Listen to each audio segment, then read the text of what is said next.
करमपुर एक शांत सा कस्बा था। यहां जिंदगी धीरे धीरे चलती थी।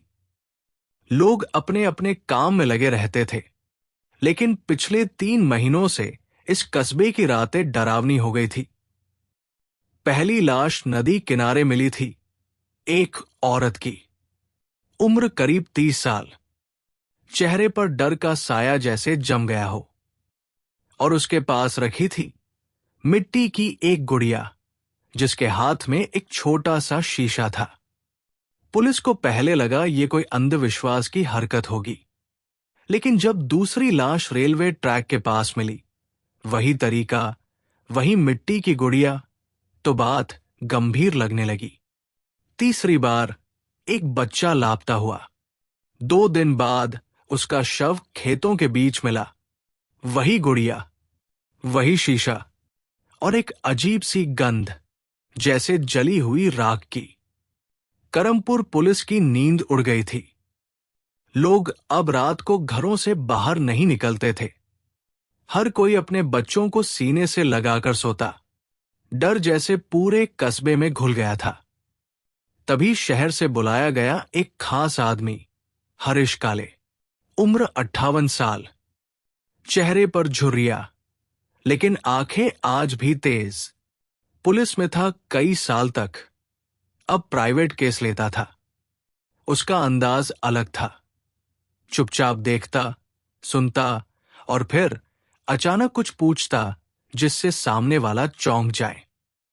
हरीश जब करमपुर पहुंचा तो सबसे पहले उसने उन 3 जगहों को देखा जहां लाशें मिली थी। उसने मिट्टी की गुड़िया अपने हाथ में ली, पास से सूंघा। राख। उसने धीरे से कहा, यह सिर्फ मिट्टी नहीं है, किसी की राख मिली है इसमें। पुलिस अधिकारी चौंक पड़े। क्या मतलब? इंसानी राख? हरीश ने सर हिलाया। कब्र की राख। किसी ने इन गुड़ियों को मरने वालों की याद या डर के रूप में नहीं, बल्कि किसी बात की निशानी के रूप में रखा है। उसने गुड़िया का शीशा देखा, पुराना और धुंधला, जैसे किसी पुराने मेले से लाया गया हो। फिर उसने पूछा, क्या तीनों मरे हुए लोगों का आपस में कोई रिश्ता था? पुलिस ने बताया, नहीं सर, तीनों अलग अलग जगहों से, अलग परिवार से, कोई लिंक नहीं। हरीश ने एक नक्शा बनवाया, तीनों घटना स्थलों का। वो गौर से देखता रहा। 3 कोने हैं ये, एक त्रिकोण बन रहा है। उसने तुरंत एक जगह का नाम लिया। इस त्रिकोण के बीच में क्या है? एक पुलिस वाले ने कहा, वो तो पुराना मैदान है सर, अब सुनसान पड़ा है। पहले वहां स्कूल हुआ करता था, फिर उसे बंद कर दिया गया। हरीश बोला, चलो वहां। अगले दिन सुबह सुबह टीम लेकर हरीश मैदान पहुंचा। सूखी घास, टूटी दीवारें और एक बड़ा सा बरगद का पेड़। नीचे कुछ जली हुई लकड़ियां पड़ी थी। वो जमीन पर झुका, मिट्टी उठाई, फिर अचानक रुक गया। यहां खुदाई करवाओ, गहराई तक, उसने कहा। कुछ ही देर में गड्ढा खोदते खोदते मजदूरों का फावड़ा किसी सख्त चीज से टकराया। थोड़ी और खुदाई हुई और फिर एक एक करके कई कंकाल दिखाई देने लगे। हरीश धीरे से बोला, यह है असली कहानी की शुरुआत। यह सिर्फ कत्ल नहीं है, यह बदला है किसी पुरानी बात का। उसकी आंखों में चमक थी, लेकिन आवाज भारी हो गई थी। और असली खेल अब शुरू होगा। बरसात की हल्की बूंदें गिर रही थी। करमपुर की गलियां और ज्यादा सुनसान लग रही थी। हरीश काले पूरे दिन की खुदाई के बाद अपने कमरे में बैठा था। सामने दीवार पर टंगी 3 मिट्टी की गुड़िया और उनके नीचे कुछ फोटो रखे थे। तीनों मरे हुए लोगों की तस्वीरें। उसने धीरे से एक गुड़िया उठाई, उसकी आंखों में देखा, जैसे वो कुछ कह रही हो। तेरा डर अभी जिंदा है ना? हरीश ने धीमे से पूछा, फिर खुद ही मुस्कराया। अगली सुबह गांव के एक कोने से खबर आई, एक चौथी लाश मिली है। एक बूढ़ी औरत थी। घर के बाहर खाट पर मरी पड़ी थी और उसके सिरहाने वही मिट्टी की गुड़िया, वही छोटा शीशा। अब मामला रुकने वाला नहीं लग रहा था। हरीश मौके पर पहुंचा। इस बार गुड़िया के कपड़े थोड़े अलग थे। लाल रंग की चुनरी से लिपटी थी उस पर। उसने देखा, शीशा थोड़ा चटक गया था, लेकिन अब भी किसी की परछाई को पकड़ने की कोशिश कर रहा था। हरीश ने पास की दीवार पर कुछ देखा। हल्की सी उंगली से खींची गई एक लाइन, और उसके नीचे लिखा था, वो सब याद है मुझे। किसे याद है? हरीश ने खुद से पूछा। क्या कहानी है जो 4 बार दोहराई जा रही है और हर बार एक गुड़िया गवाह बन रही है? शाम को हरीश थाने लौटा और पुरानी फाइलें मंगवाई। करमपुर में पिछले 30 सालों में कोई बड़ी घटना, कोई दंगा, कोई आगजनी? तब उसे मिली एक रिपोर्ट। आज से 22 साल पहले करमपुर में एक स्कूल में आग लगी थी। स्कूल बंद हो गया था। 5 बच्चों और एक महिला शिक्षिका की जलकर मौत हुई थी। लेकिन इस हादसे को दुर्घटना मानकर फाइल बंद कर दी गई थी। हरीश का दिल धक से रह गया। तो ये राख उन्हीं लोगों की हो सकती है। उसने फौरन पोस्टमार्टम रिपोर्ट निकलवाई, लेकिन उसमें सिर्फ इतना लिखा था, जलने से मौत। हरीश स्कूल पहुंचा। दरवाजे पर ताला था, लेकिन एक कोने से अंदर घुसने का रास्ता मिल गया। अंदर घुसते ही तेज सीलन और जली हुई लकड़ियों की गंध आई, और तभी पीछे से किसी के हंसने की धीमी आवाज आई, बहुत ही धीमी, जैसे कोई बच्चा। हरीश पलटा, पर वहां कोई नहीं था। उसने टॉर्च जलाई और कमरे सैलते बरामदे में पहुंचा। वही एक पुरानी अलमारी के पीछे कुछ पड़ा था, एक और मिट्टी की गुड़िया, लेकिन इस बार उसका चेहरा अधजला था। ये तो कोई जानबूझकर रख गया है, हरीश बड़बड़ाया। तभी उसके मोबाइल पर मैसेज आया, तुम जितना खोदोगे उतना ही जलोगे। हरीश का हाथ ठिठक गया। नंबर अननोन था। उसने तुरंत पुलिस को मैसेज ट्रेस करने को कहा, लेकिन नंबर फेक था, कोई टेम्पररी वर्चुअल सिम। रात को हरीश थककर अपने गेस्ट हाउस लौट रहा था। तभी सड़क के किनारे एक लड़की मिली, करीब 18 से 20 साल की, हाथ में लाल रंग की पोटली और चेहरे पर अजीब सी शांति। उसने धीरे से कहा, क्या आप उस स्कूल के बारे में कुछ जानते हैं? हरीश ने चौंक कर पूछा, तुम कौन हो? लड़की बोली, मैं जानती हूं आप क्या ढूंढ रहे हैं, लेकिन कुछ चीजें मिटा देने के लिए होती हैं, याद रखने के लिए नहीं। इतना कहकर वो आगे बढ़ गई। हरीश उसे रोकना चाहता था, लेकिन उसका फोन फिर बजा, उसी अननोन नंबर से। इस बार मैसेज था, तू नहीं समझेगा। जो जिंदा जला हो उसे मिट्टी की गुड़िया ही चैन देती है। हरीश को अब यकीन हो गया था, ये सिर्फ एक मर्डर केस नहीं है, ये किसी आत्मा की बेचैनी है, कोई ऐसा दर्द जो मिट नहीं पाया।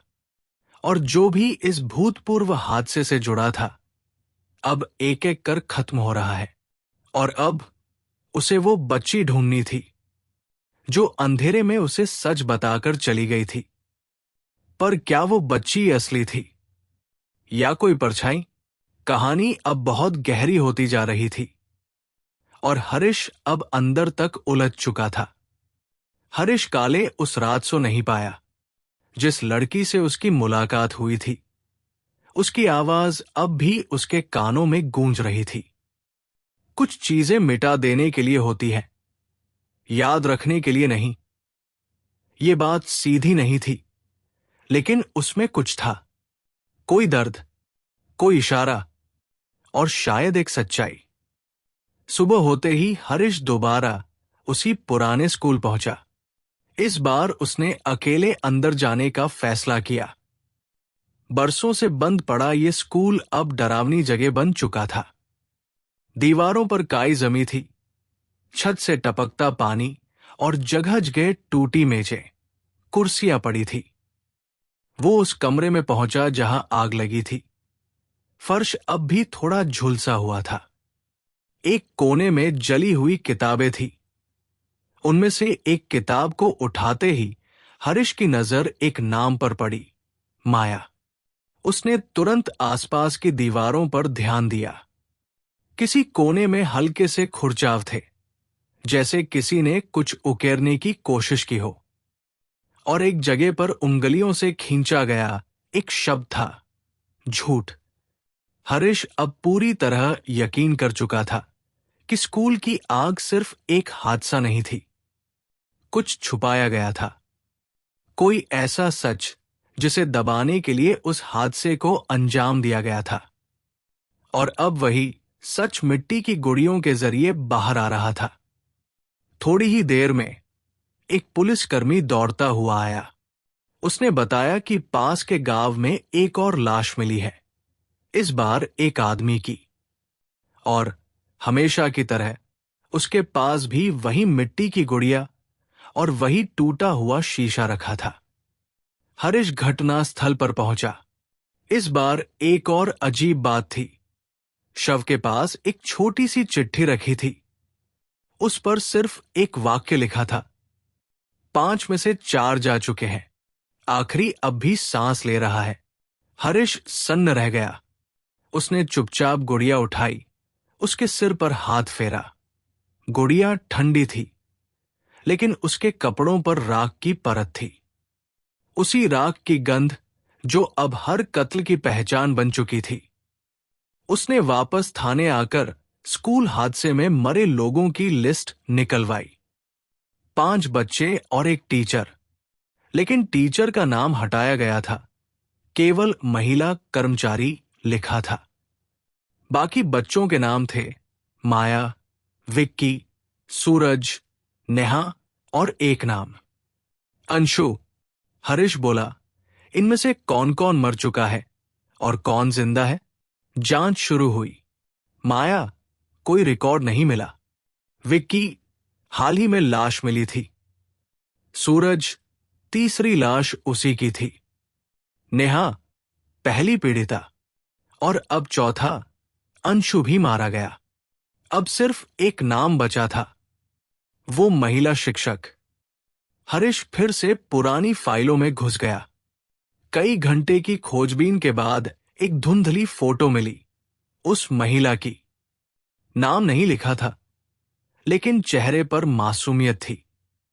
हरीश ने कंप्यूटर पर तस्वीर स्कैन कराई और पहचान प्रणाली से मिलान करवाया। कुछ ही देर में रिपोर्ट आई। फोटो मिलती है स्थानीय वृद्धाश्रम में रहने वाली महिला, नाम रेखा देसाई। हरीश को जवाब मिल गया था। वो तुरंत वृद्धाश्रम पहुंचा। वहां एक कोने में एक बूढ़ी औरत बैठी थी। आंखें बंद थी, लेकिन चेहरा शांत।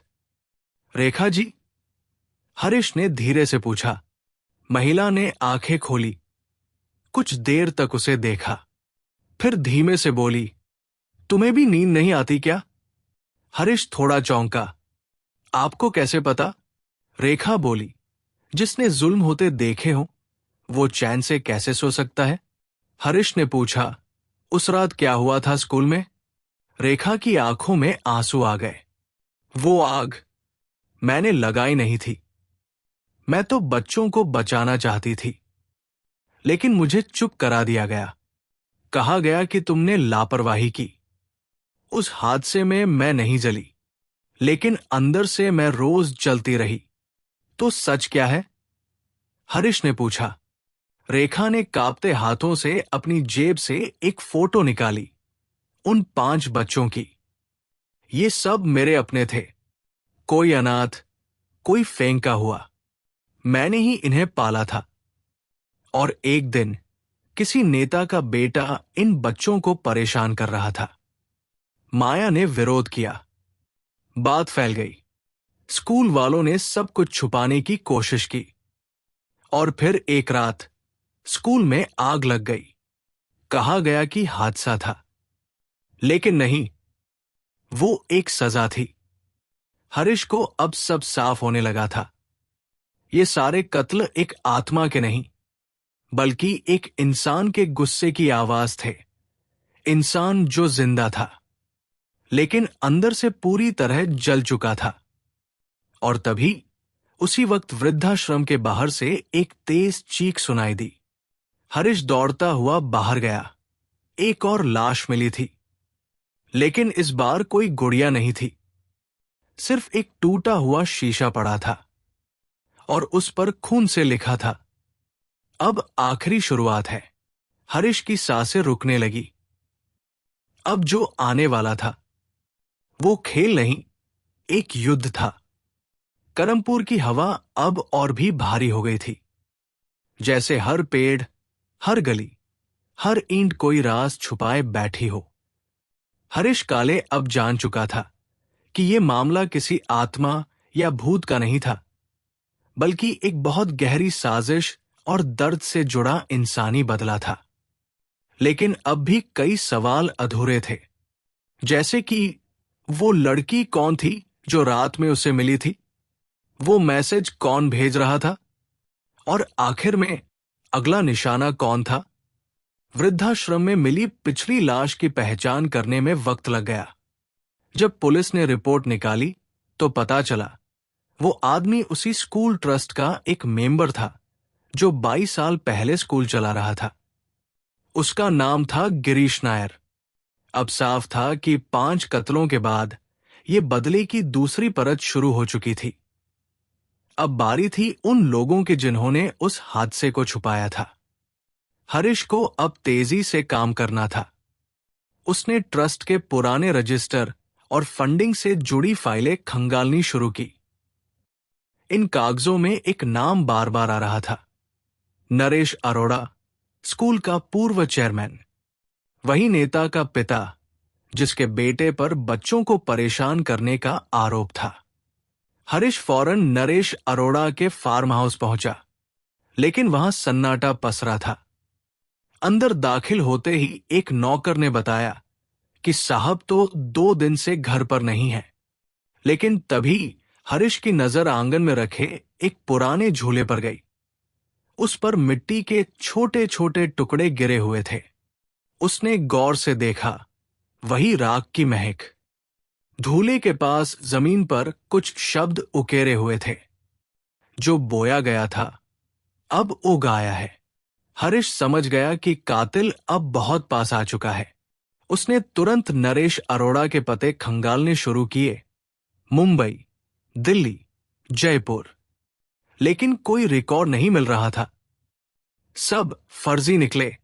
उसी रात हरीश अपने कमरे में बैठा, तभी खिड़की के बाहर से हल्की सी आहट सुनाई दी। वो उठा, टॉर्च लेकर बाहर गया, लेकिन वहां कोई नहीं था। फिर जमीन पर कुछ पड़ा देखा, एक पुराना कागज। उस पर हाथ से लिखा था, माया जिंदा है, वो सब कुछ देख रही है। हरीश के रोंगटे खड़े हो गए। माया, जिसकी मौत की पुष्टि फाइलों में दर्ज थी। अगर माया जिंदा थी तो अब तक क्यों छुपी रही? और अगर वो ही ये सब कर रही है तो कैसे? एक लड़की अकेली इतने सालों तक सबकी आंखों से बचकर एक एक को ढूंढकर मार रही है। अब हरीश को लगने लगा था कि शायद माया कभी मरी ही नहीं थी। अगले दिन उसने रेखा देसाई से दोबारा मुलाकात की। बहुत मिन्नतों के बाद रेखा ने बताया, माया उस दिन स्कूल में नहीं थी, उसे बुखार था। मैंने उसे अपने घर भेज दिया था। जब आग लगी तब वो नहीं जली, लेकिन वो सब देखने वापस आई थी और वो सब कुछ देख चुकी थी। फिर उसने आगे क्या किया? हरीश ने पूछा। रेखा बोली, कई सालों तक किसी को नहीं दिखी, पर एक बार मुझे एक चिट्ठी आई थी, बस एक लाइन लिखी थी, आपने हमें नहीं बचाया, अब मैं खुद को बचाना सीख गई हूं। उसके बाद वो कहीं गायब हो गई। हरीश को यकीन हो गया, माया ही ये सब कर रही है। अब उसे सिर्फ एक बात करनी थी, माया को ढूंढना। लेकिन कैसे? तभी उसे याद आया, वो लड़की जो पहली बार उससे मिली थी, जो लाल चुनरी में थी और हाथ में पोटली लेकर चली गई थी। वो माया ही थी। हरीश ने तुरंत शहर के सीसीटीवी फुटेज खंगालने शुरू किए। आखिरकार एक कैमरे में वही लड़की दिखी, रेलवे स्टेशन के पास। उसने ट्रैक किया और देखा कि लड़की एक पुराने हाउसिंग सोसाइटी में घुसी थी। हरीश उस बिल्डिंग तक पहुंचा। 5वीं मंजिल पर एक छोटा सा फ्लैट था। दरवाजा थोड़ा खुला था। वो धीरे से अंदर घुसा। कमरा अजीब तरीके से सजाया गया था। हर दीवार पर बच्चों की पुरानी तस्वीरें थी। एक कोने में मिट्टी की कई अधूरी गुड़िया पड़ी थी, कुछ अधजली, कुछ बिना चेहरों के। तभी अंदर से किसी के गुनगुनाने की आवाज आई, बहुत हल्की, बहुत मासूम सी और डरावनी भी। हरीश धीरे धीरे आवाज की तरफ बढ़ा और एक कमरे में माया खड़ी थी। अब वो बड़ी हो चुकी थी, लेकिन उसकी आंखों में एक बच्ची की ही बेचैनी थी। सामने शीशे में अपना चेहरा देख रही थी और खुद से बात कर रही थी। तू डरती थी ना, अब देख, वो सब डर रहे हैं, माया बोली। हरीश ने हल्की आवाज में कहा, माया। वो पलटी, उसे देखकर ना चौंकी, ना भागी, बस मुस्कुराई। आपको आना ही था, उसने कहा। मैं आपका इंतजार कर रही थी। हरीश बोला, ये सब तुमने किया? माया ने सिर झुकाया। न्याय नहीं मिला था, मैंने ले लिया। और अब? हरीश ने पूछा। माया ने धीरे से एक गुड़िया उठाई और उसके चेहरे पर वही राख मल दी। अब मैं खुद को खत्म करूंगी, क्योंकि जो मरे नहीं थे वो भी अब अधमरे हो चुके हैं। उसने गुड़िया को आग लगा दी। कमरे में हल्का धुआं भर गया। हरीश उसकी तरफ बढ़ा, लेकिन माया बोली, आप रोक नहीं सकते। मैंने अपना खेल पूरा कर लिया है, अब सिर्फ पर्दा गिरना बाकी है। और अगले पल वो खिड़की की तरफ दौड़ी। हरीश चिल्लाया, माया, रुक जा। लेकिन तब तक बहुत देर हो चुकी थी। नीचे सड़क पर एक भीड़ जमा हो चुकी थी और हवा में अब सिर्फ मिट्टी, राख और एक गुड़िया की गंध तैर रही थी। सड़क पर लोग जमा थे। कोई मोबाइल से वीडियो बना रहा था, कोई पुलिस को बुला रहा था। हरीश दौड़ता हुआ नीचे आया। चारों तरफ शोर था, पर उसके कानों में कुछ नहीं पड़ रहा था। उसका दिल तेज धड़क रहा था। वो उस जगह पहुंचा जहां माया गिरी थी, लेकिन नीचे कोई नहीं था।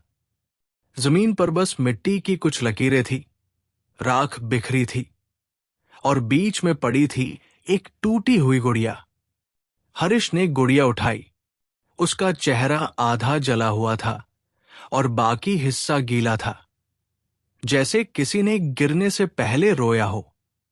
उसने चारों तरफ देखा, लेकिन कोई शव, कोई खून, कुछ भी नहीं। पुलिस आ चुकी थी, पर उन्हें भी कुछ नहीं मिला। क्या ये हो ही नहीं सकता? एक सिपाही ने कहा। हरीश कुछ नहीं बोला, बस चुपचाप वही खड़ा रहा। सोचता रहा, माया सच में कूद गई थी, या ये भी उसका कोई खेल था? क्या ये सिर्फ एक और परत थी जो उसने इस कहानी में जोड़ी थी? उसी रात थक हार कर हरीश वापस अपने गेस्ट हाउस आया। पूरा कमरा अब उसे अजीब लगने लगा था, जैसे दीवारों पर कोई देख रहा हो, जैसे परछाइयां अब भी उसके साथ चल रही हों। वो कुर्सी पर बैठा, सिर झुकाकर आंखें बंद की। तभी दरवाजे पर दस्तक हुई। उसने दरवाजा खोला। बाहर कोई नहीं था। नीचे एक लिफाफा पड़ा था। उसने उठाया। अंदर एक और चिट्ठी थी। अभी एक बाकी है और वो जानता है कि उसकी बारी कब आएगी। नीचे किसी का नाम नहीं था, लेकिन हरीश समझ गया, ये संदेश नरेश अरोड़ा के लिए था। हरीश ने अगले दिन नरेश की तलाश और तेज कर दी। उसने पता लगाया कि अरोड़ा ने हाल ही में फर्जी नाम से एक फार्म हाउस किराए पर लिया था। शहर से कुछ किलोमीटर बाहर, जंगल के पास। हरीश खुद अकेले वहां पहुंचा। फार्म हाउस दूर दूर तक सुनसान था। अंदर दाखिल हुआ तो सब कुछ नया था, लेकिन अजीब खामोशी थी। कोई नौकर नहीं, कोई हलचल नहीं। एक कमरे का दरवाजा थोड़ा खुला था।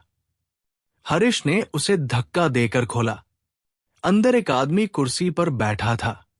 मोटा, सफेद बाल, आंखों पर चश्मा, नरेश अरोड़ा। हरीश ने कहा, अब और छुपने की जरूरत नहीं है। नरेश ने उसकी तरफ देखा। थका हुआ चेहरा, डरा हुआ। वो मुझे मार देगी, उसने कांपती आवाज में कहा। हरीश चौंका। तुम्हें पता है कि माया जिंदा है? जिंदा? अरोड़ा हंसने लगा। मुझे पता ही नहीं था कि वो कभी मरी ही नहीं थी। हम सबको लगा था कि जल गई, लेकिन मैंने उसे देखा था। कुछ साल पहले वो मेरी गाड़ी के पीछे खड़ी थी, मेरी तरफ देख रही थी, जैसे कह रही हो, मैं वापस आऊंगी। तभी से मैं भागता फिर रहा हूं। क्यों किया तुमने वो सब? हरीश ने सख्त लहजे में पूछा। नरेश ने आंखें मूंद ली। मेरा बेटा उस लड़की को छेड़ता था। मैंने बहुत कोशिश की कि बात न फैले, लेकिन माया बोलने को तैयार थी। ट्रस्ट के लोगों ने मिलकर फैसला लिया, स्कूल बंद किया जाएगा, आग लगाई जाएगी, सब खत्म कर दिया जाएगा। हम सब ने अपनी जान बचाने के लिए दूसरों की जान ले ली। हरीश को गुस्सा आ रहा था, पर वो खुद को रोक रहा था। अब क्या सोच रहे हो? माफी मांग लोगे? माफी? अरोड़ा ने आंखें खोली। जिसे जलाया गया हो, वो माफ नहीं करता। तभी एक जोर की आवाज आई, जैसे खिड़की के कांच टूटे हों। हरीश और अरोड़ा दोनों चौंक कर उधर दौड़े। खिड़की के पास एक छोटी सी लकड़ी की पेटी पड़ी थी। हरीश ने उसे खोला। अंदर एक मिट्टी की गुड़िया थी, लेकिन इस बार उसका चेहरा माया का था और हाथ में थी एक लोहे की कील। हरीश समझ गया, माया अब भी जिंदा है और अगला निशाना यहीं, अभी इसी जगह होने वाला है। यहां से निकलो, हरीश ने अरोड़ा से कहा। तुम्हें अब सुरक्षा की जरूरत है। अरोड़ा खड़ा ही हुआ था कि कमरे की लाइटें झपकने लगी। पंखा अपने आप चलने लगा और बंद हो गया। एक खिड़की अपने आप खुल गई। हरीश ने पिस्तौल निकाली, लेकिन कुछ दिख नहीं रहा था। अरोड़ा घबराकर दीवार से लग गया। कृपा करो, प्लीज, जो हुआ उसके लिए मैं शर्मिंदा हूं, वो चिल्लाया। तभी एक धीमी आवाज आई, कहीं से, जैसे किसी बच्ची की। तुमने माफी मांगी, पर जब मेरी ममता चीख रही थी, तब तुम सब चुप थे। हरीश ने इधर उधर देखा, लेकिन कुछ नहीं था। अचानक दीवार पर धूल से लिखा दिखा, अब अंत है। और उसी पल अरोड़ा जमीन पर गिर पड़ा। दिल का दौरा, सांसें रुक गई। हरीश दौड़ा, पल्स चेक की, कुछ नहीं, पर उसकी आंखें खुली थी और उसमें एक परछाई अब भी तैर रही थी। हरीश चुपचाप खड़ा रह गया। अब सब मारे जा चुके थे, सब जो उस हादसे से जुड़े थे, लेकिन एक सवाल अब भी बचा था, माया अब कहाँ है? और अगर सब खत्म हो चुका था, तो उसकी आंखों में अब भी वो गुड़िया क्यों जिंदा थी? बारिश की बूंदें हल्की हल्की खिड़की से टकरा रही थी। करमपुर की रात फिर से ठंडी हो गई थी, लेकिन इस बार डर की जगह थकावट थी। 5 मौतें, एक भूत जैसा सच, और माया जो अब भी कहीं छुपी थी, या शायद सबके बीच होकर भी नजर नहीं आ रही थी। हरीश काले गेस्ट हाउस के अपने कमरे में बैठा था। मेज पर 3 चीजें रखी थी, एक अधजली गुड़िया, राख से भरा शीशा और माया की बचपन की तस्वीर। वो तस्वीर बार बार उसे घूर रही थी, जैसे कुछ कहना चाहती हो। हरीश सोच रहा था, अब जब नरेश अरोड़ा भी मर गया है तो माया को और क्या चाहिए। बदला पूरा हो चुका था, फिर भी सब कुछ अधूरा क्यों लग रहा था। उसी वक्त दरवाजा खटका। हरीश ने दरवाजा खोला। बाहर वही चिट्ठी वाला लिफाफा पड़ा था। उसने उठाया। इस बार लिफाफे के अंदर कुछ और था, एक नक्शा, करमपुर के पुराने हिस्से का, और उस पर लाल स्याही से गोल घेरा बना हुआ था। हरीश तुरंत समझ गया, ये एक आखिरी बुलावा है, आखिरी राज वही छुपा है। उसने टॉर्च उठाई, जैकेट पहनी और निकल पड़ा उस तरफ। करमपुर का वो हिस्सा अब वीरान था। पुराने मंदिर, टूटी हवेलियां और खाली गलियां सब समय के साथ सो चुके थे, लेकिन एक हवेली थी जो अब भी खड़ी थी, टूटी लेकिन अडेग। हरीश उसी हवेली में दाखिल हुआ। सीढ़ियां चरमरा रही थी। एक पुराना झूमर हवा से हिल रहा था। कमरे के बीचों बीच एक कुर्सी थी और उसके पास एक और गुड़िया, इस बार पूरी तरह से राख से बनी हुई, बिल्कुल काली। उसका चेहरा भी नहीं था, बस एक खाली जगह। तुम आ गए, अचानक पीछे से आवाज आई। हरीश पलटा। माया वही खड़ी थी। अब वो पहले जैसी नहीं लग रही थी। उसकी आंखें गहरी थी, बाल खुले हुए और चेहरे पर थकान।